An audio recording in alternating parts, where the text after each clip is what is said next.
Basketball update lang tayo mga idol.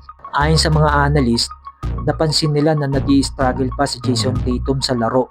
Simula nang bumalik ito galing sa malalang injury mga idol. At inamin naman to ni Jason Tatum na medyo frustrating nga ito para sa kanya. Yung process para makabalik siya sa dati niyang form. Lalo na't hindi pa rin siya 100% pagdating sa kanyang bilis at rhythm sa loob ng court. Kita naman yun sa pangangalawag ni Jason Tatum. Dahil last season bago siya ma-injured, siya ay nag-a-average ng 27 points per game kumpara ngayon na 19 points per game na lang. Bumaba din ang shooting percentage ni Tatum na nasa 41% kumpara sa dati niyang 45% sa field. Pero given naman yun dahil galing si Tatum sa mahabang pahinga at kasalukuyang ini-improve ang kanyang shooting percentage.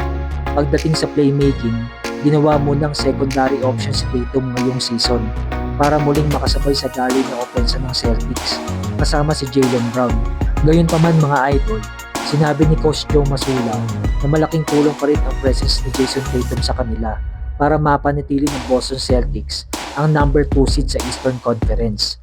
Dahil sa 8 games ni Jason Tatum mga idol, simula na bumalik siya sa Celtics, ang team ay may record na 6-2.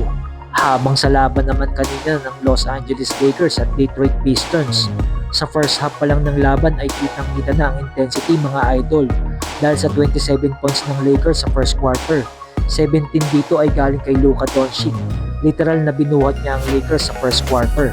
Sa second quarter ay hindi naman nagpahuli ang Pistons mga idol. Akala ng marami magiging madali lang to para sa Lakers dahil wala ang star ng Pistons na si Cade Cunningham. Pero naging palaban ang batang core ng Detroit at tinapos nila ang second quarter sa 19-8 run para makuha ang kalamangan sa halftime sa score na 65-52.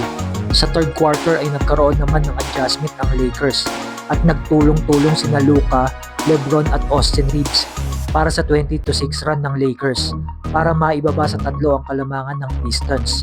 Si Luka ay may total ng 28 points sa third quarter habang si Austin Reeves naman ay may 22 points. Sa fourth quarter mga idol ay nanatiling consistent ang Pistons. Pinakita nila kung bakit sila ang number 1 sa East at hindi nagpatinag sa comeback ng Lakers at tinapos ang laban sa score na 113-110. Pinangunahan ni Dennis Jenkins na humalili kay Cade Cunningham na umiscore ng 30 points, 4 rebounds at 8 assists habang si Jalen Duren ay nagambag ng 20 points at 11 rebounds. Masayang naman ang combined 56 points ni Luka at Austin Reeves para sa Lakers na naputol ang 9-game winning streak. At kung bago ka pa lang dito sa ating channel, ay inaanyayahan kita na mag-subscribe at i-hit mo na din yung notification bell para updated ka sa paparating nating mga videos.